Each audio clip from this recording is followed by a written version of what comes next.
7월, 8월 달에 사실 글로벌 매크로 상황이 되게 안 좋아진 상황에서 2분기 기업 실적, 특히 미국의 빅테크들이 실적이 어닝서 프로지가 났어요.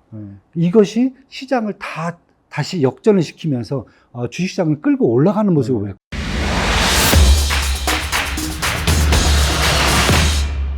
자, 최근 주식시장이 중동 전쟁 리스크에다가 국채금리도 급등하고 또 유가도 급등을 하면서 상당히 지금 투자자 판단이 좀 어려운 상황인데요. 긴급 진단으로 우리 투자가 전문가이신 그레너리 투자자문의 이완수 대표를 모시고 여러 가지 투자 조언들 들어보도록 하겠습니다. 자, 이 대표님 안녕하세요. 네, 안녕하십니까. 네, 표정이 다들 오늘 밝지가 않습니다. 밝지 않은데 우리가 좀 너무 밝게 하면 안 될 것 같은데. 네. 하여튼 그러면은 지금 일단 중동 전쟁이 발발을 한 상태에서 더 심화될 것 같다가 약간 소강 상태에 있어요. 네, 맞습니다. 근데 또 다시 또 진행이 지상률이 될 것 같은데. 그렇죠. 중동 리스크를 어느 정도로 보시는지 좀 설명을 해주시죠. 이제 결론적으로 저희 이제 그레너리 투자하면서 보는 방법은 국지전, 특히 장기적인 국지전으로 가지 않겠느냐. 그러니까 어떤 분들은 이거 금방 끝날 수도 있다. 미국이 개입하니까. 또 어떤 분들은 쭉 5차 중동 전쟁까지 얘기를 하고 계신데 거기까지는 아니고 장기적인 국지전이다. 왜냐하면 이제 다 아실 거예요, 저희들. 이스라엘이 이제 1948년에 거기에 새로운 이제 팔레스타인인들이 살고 있는 지역에다가 새로 국가를 설립했고, 그다음에 1993년에 팔레스타인 자치정부가 생겼거든요. 그런데 이번 같은 경우는 특히 팔레스타인 자치정부가 컨트롤하는 곳이 가자지구라는 곳과 그다음에 웨스트 뱅크라는 서안지구 두 개 지역인데, 가자지구는 되게 조그만 지역이에요. 근데 여기에 인구가 한 200만 명이 넘어갑니다. 그러니까 우리나라 세종시만한 조그만 지역이 200만이 넘어간다는 게 엄청난 인구 밀도거든요. 근데 그쪽에서 하마스라는 무장 세력이 여기를 점령하고 있다가 어떻게 보면 팔레스타인 자치정부하고는 조금 약간 컨트롤에 벗어나 있는 지역이죠. 여기에서 결국 로켓포를 거의 3,000발을 쏴대고 거기다가 철책까지 넘어서 이제 문제를 일으킨 거죠. 그래서 시작하자마자 지난 이제 7일 날 이 사태가 발발됐는데 한 3일 동안 이스라엘하고 그다음에 팔레스타인 하마스 관계자들하고 한 1,500명이 사망을 했어요.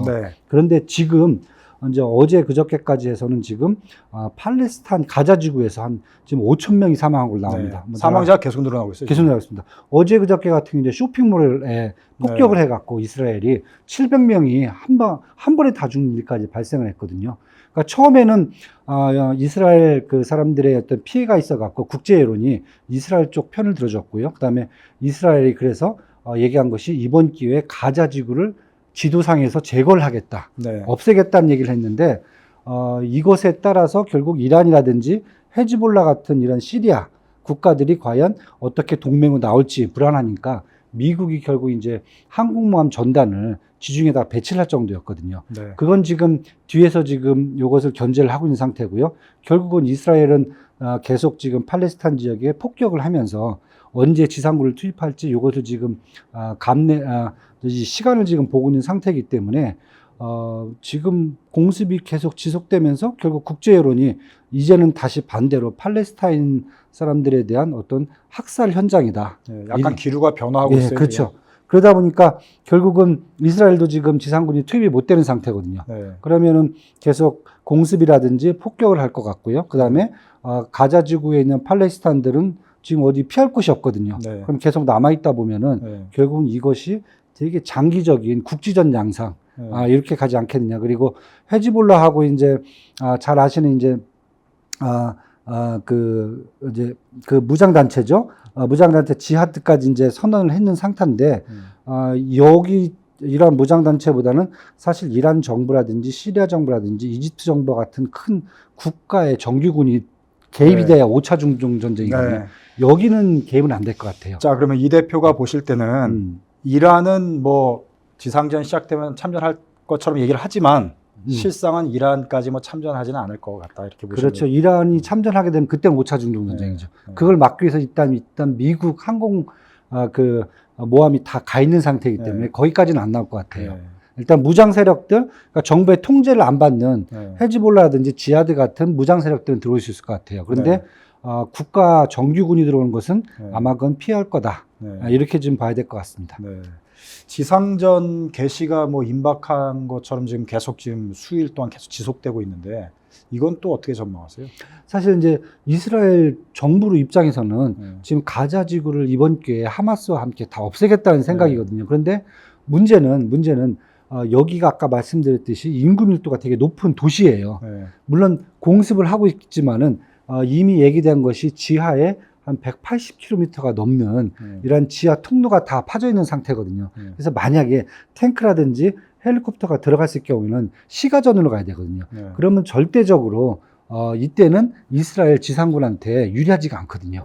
그래서 지금 그러한 것 때문에 지금 망설이는 것 같아요.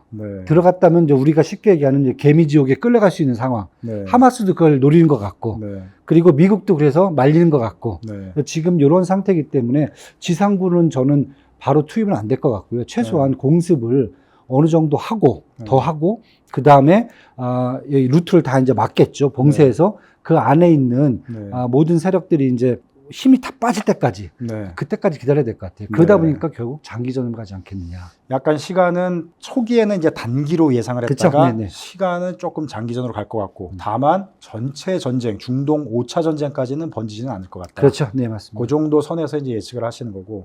자, 그러면 이제 투자 관점으로 저희가 좀 들어갈 필요가 있을 때. 자, 국제 유가가 그런 상황 전망에 따라서 올라가기도 하고 약간 조금 진정되기도 하고 이제 한국 입장에서는 유가 상황이 중요하지 않습니까? 그렇죠. 그 유가의 어떤 전망을 같이 한번 좀 진단해 주면 좋을 것 같아요. 사실 이번에 이제 이스라엘과 하마스라는 그 지역이 있죠.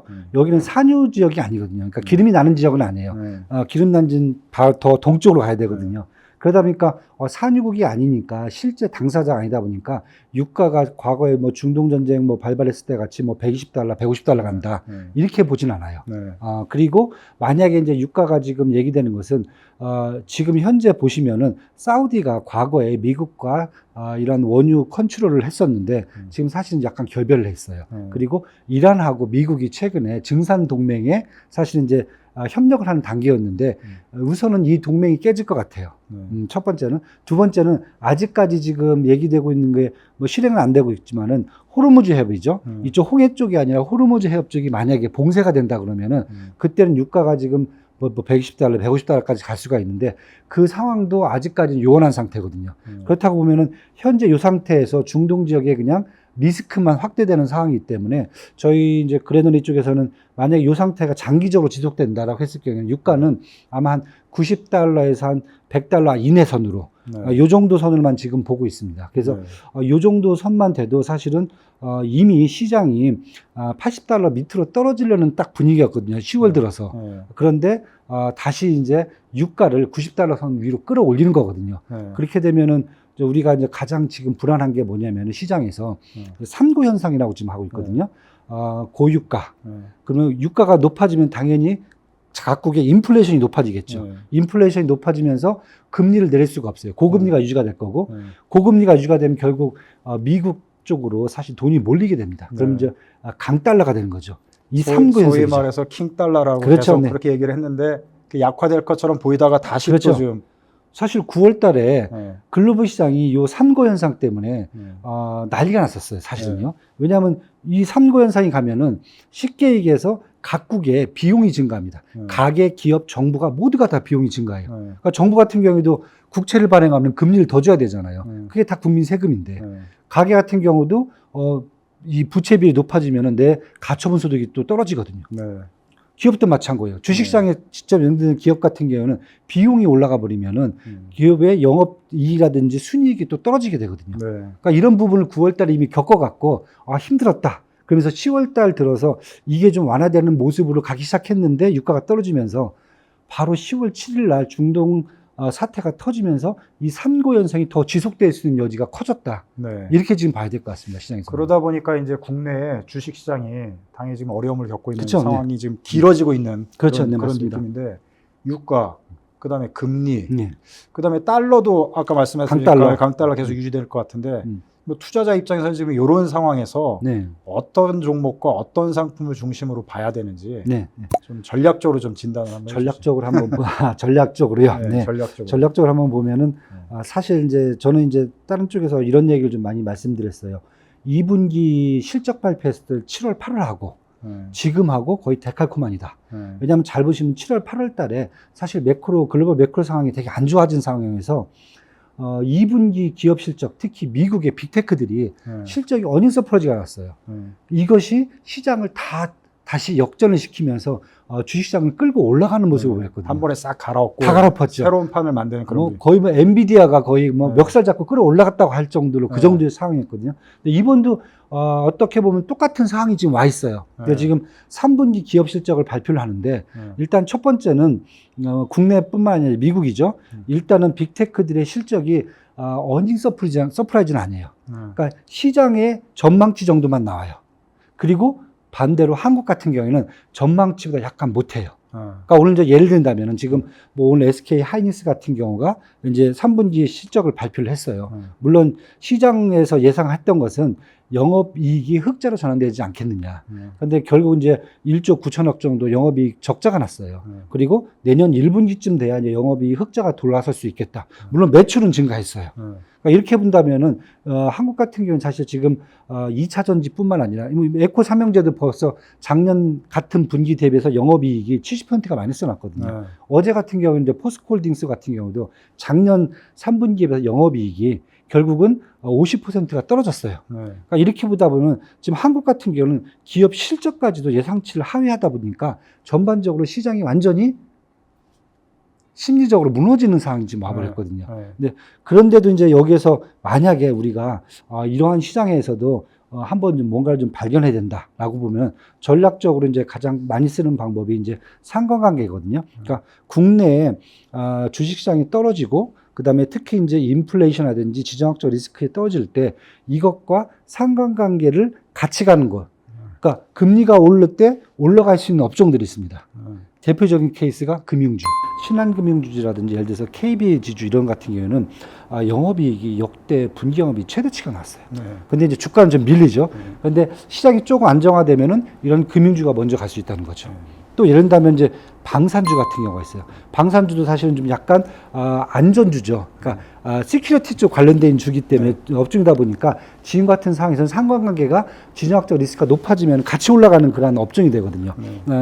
뭐 우리가 잘 아는 지금 하나 에어로스페이스, 뭐 LIG 넥스원, 풍산 이런 거 같은 경우고요. 미국도 좀 마찬가지로 방산주는 계속 지금 강세예요. 그런데 미국 같은 경우는 이제 하이엔드 쪽입니다. 주로 이제 전투기라든지 항공기 쪽 아니면 우주 항공 쪽이고. 미국 같은 경우는 그렇죠. 뭐 전쟁이 두 군데서 벌어지면 뭐 난리죠. 그런데 미국의 단점이 뭐냐면은 재래식 무기가 없어요. 거기는. 한국 같은 경우에는 사실 재래식 무기죠. 탱크, 헬리콥터, 뭐 잠수함. 그러니까 하이엔드 쪽은 아니고 약간 미들 쪽 이런 쪽에서 뭐 가장 제가 봤을 때는 잘 만들어요. 첫 번째가 일단 기술력 대비해서 가성비가 최고고 두 번째는 재고량이 너무 많아요. 왜? 우리 항상 전시 준비를 하고 있으니까. 세 번째 전 세계적으로 남북한 그렇죠. 대치 상황 같은 것은 없으니까요. 그러니까요. 그러니까 재고량이 항상 있는 거예요. 그러니까 누가 주문하면은 어디는 한번 주문하면은 2년 후에 줄게요. 이건데 우리 같은 경우는 6개월, 3개월이면 바로 조달이 돼요. 세 번째는 항상 이 생산 라인들이 바로 가동될 수 있는 상황이 딱 있기 때문에 어떻게 보면 지금 잘하면은 우리나라 같은 경우는 이런 방산주도 지금 이와 같은 쪽에 이제 움직임을 포착할 수 있을 것 같고요. 또 하나 이제 결국 유가가 이제 계속 강세 쪽으로 가다 보면은 미국하고는 약간 좀 틀리죠. 저희는 이제 직접 이제 원유를 이제 채굴하는 업체는 없어요. 그런데 뭐 예를 들자면은 S-오일이라든지 여기는 그 아람코가 이제 비중을 가장 많이 갖고 있으니까 그 다음에 한국석유라든지 뭐 SH에너지화학이라든지 GS 같이 정유 쪽에 가장 가까운 회사들 같은 경우에는 일단은 유가에 따라서 매출이라든지 영업이익이 올라가기 때문에 이쪽을 좀 보셔야 될 것 같아요. 또 하나만 더 본다면 이제 금강이죠, 금강. 왜냐하면 글로벌 최종 안전자산은 이제 금이기 때문에 금강 관련되어 있는 주식들도 좀 봐야 될 것 같아요. 그러니까 미국 같은 경우 뉴몬트라든지 로얄골드라든지 이런 회사들이 지금 계속 강세를 보여주고 있습니다. 근데 우리나라 이제 직접 이제 금강을 소유하고 있는 회사들은 거의 없어요. 예를 들면 지금 엘캠텍 같은 경우가 몽골에 원래는 이쪽 전자회사인데 몽골에 광업권을 갖고 있어요. 그러니까 이런 회사라든지 아니면 이제 고려안이나 영풍과 같이 좀 골드바를 이렇게 유통시킬 수 있는 회사들 이런 쪽에서 매출이 좀 증가할 수 있다. 근데 이런 회사들은 지금 보시면은 제가 당연히 어떻게 보면 경기 방어주 입장도 될 수가 있겠지만은 배당이 높은 회사들입니다. 딱 얘기 들어보시면. 그러면 지금 4분기에 이제 우리가 배당 수익률 상각한다면은 방어주 쪽 차원에서 상관관계가 이렇게 좀 방어 쪽으로 좀 큰 이런 업종들을 좀 기대를 하고 있으면은 오늘과 같이 좀 모든 종목이 빠질 때는 저희가 어떻게 얘기할 수는 없어요. 그러나 조금 이제 소강 상태로 간다. 이랬을 경우는 먼저 이런 업종들이 조금 더 수혜를 좀 보지 않겠느냐. 이렇게 지금 저희가 보고 있습니다.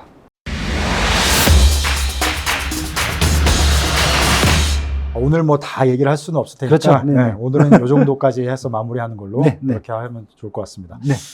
자, 시장이 어려운 상황인데요. 판을 뒤집는 좋은 실적을 발표한 기업들 눈여겨보시고 또 유가가 뭐 올라가고 금리가 올라가도 또 그거에 맞춰서 또 실적이 좋아지는 기업들이 있으니까 눈여겨보시면 이 어려운 시장에서도 또 투자 종목은 또 발견할 수가 있습니다. 그래서 우리가 긴급히 진단할 주제들이 있으면은 바로바로 나와서 이렇게 말씀드리도록 하겠습니다. 자, 지금까지 그레너리 투자자문의 이완수 대표와 함께했습니다. 고맙습니다. 네. 감사합니다. 네.